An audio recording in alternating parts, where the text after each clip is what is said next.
ରହିବି। ସାର୍ ଆପଣଙ୍କ ପରିଚୟ? ସାର୍ ମୋ ନାଁଟା ହେଲା ସତ୍ୟବ୍ରତ ଦାସ। ଘରଟା ଆଜ୍ଞା ଜଗତସିଂହପୁର ଜିଲ୍ଲା ବାଲିକୁଦା ବ୍ଲକ। ମୁଁ ମୁଖ୍ୟତଃ ଗୋଟେ ପଦଯାତ୍ରାରେ ବାହାରିଛି।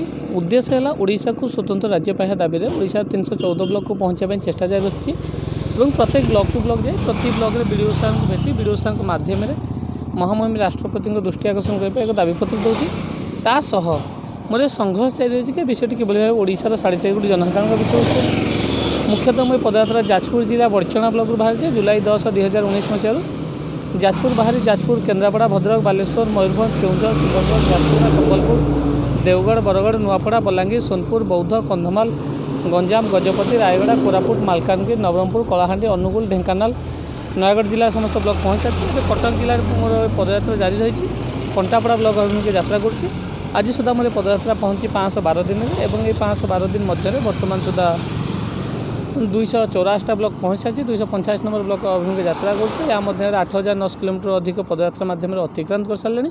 ଲକ୍ଷ୍ୟ ରଖିଛି ଓଡ଼ିଶାର 314 ବ୍ଲକ ପଦଯାତ୍ରା ମାଧ୍ୟମରେ ପହଞ୍ଚିବା ପାଇଁ।